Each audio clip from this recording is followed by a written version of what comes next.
No, I don't think so. No. Yes. I've had I have had some social media, Instagram hacks before. Yes. Not to my knowledge, I don't think. No, I have never been hacked. What that do I you- know of. Okay. I don't have any tangible evidence that I've been hacked, but I think I have. No. As iPhones, laptops, and gaming systems become more accessible, so do militaristic hacking weapons. They are numerous and they are relatively cheap. Anyone can hack and anyone can be hacked. In 2014, the Identity Theft Resource Center estimated that hackers exposed the personal information of 110 million Americans. Roughly 47% of all American adults have had info such as their personal name, birth date, email and physical address, credit card numbers, phone numbers, and passwords hacked.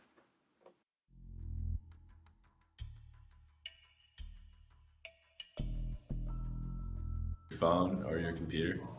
Anything that has any sort of technology involved with it can be hacked.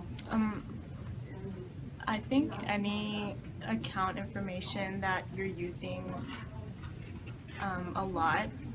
I think things like MMORPGs, emails, and other people's confidential information have the potential to be hacked by people.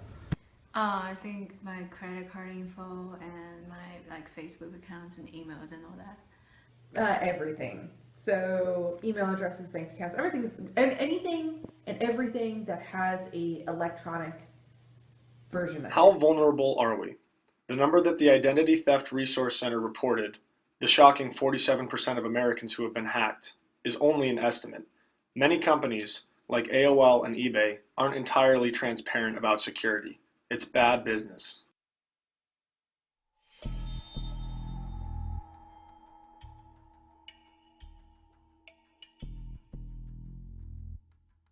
Depends what you mean by secure, because secure can mean a number of different things, especially in terms of this topic.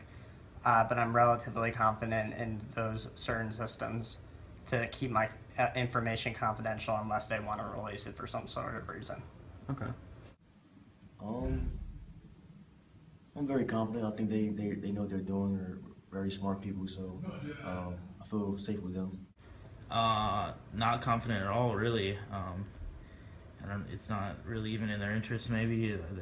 I think that they even sell our information, so yeah, I'm not very confident in our corporations. Okay. Yeah, trust them. Yeah. Not very confident. Not really, but I guess I have to trust them. 45% of industry leaders cite cybersecurity as the greatest threat to America's national security.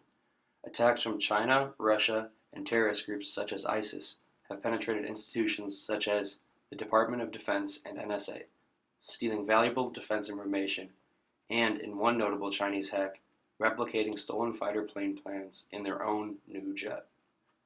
Financial services are hit especially hard, with costs over $28 million in 2015. But infrastructure, national defense, education, and healthcare all suffer annual losses due to cybercrime. These foreign and domestic hackers also target private industries, stealing millions of dollars and incurring huge costs for the companies affected. ISIS, for example, has perpetrated attacks against U.S. national defense. In August 2015, they took credit for exposing troops and commanders' personal information such as passwords, phone numbers, addresses, and names, urging supporters to attack those listed. The cost of these attacks is not just economic. ISIS has a huge online presence, using Twitter and Facebook accounts to attract, recruit, and disseminate information. ISIS is not the only player on the cyber battlefield.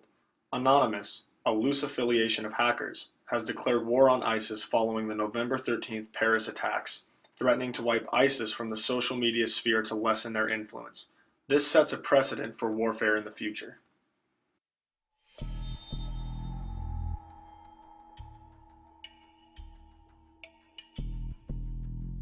I don't think that that's something that we're gonna need to rely on in a large way in terms of perspective of a war. I don't think so. I think there has to be a physical kind of element to war.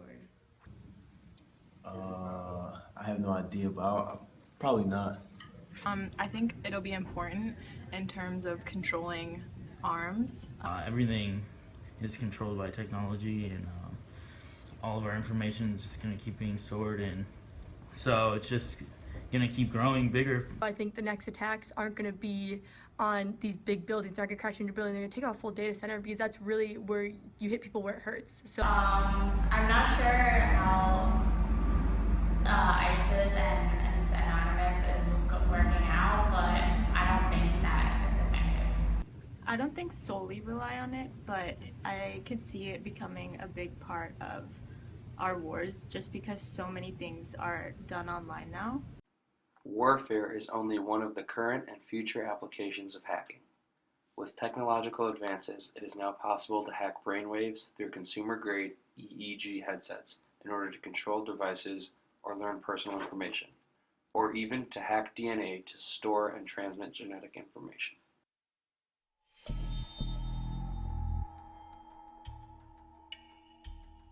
No, I don't know.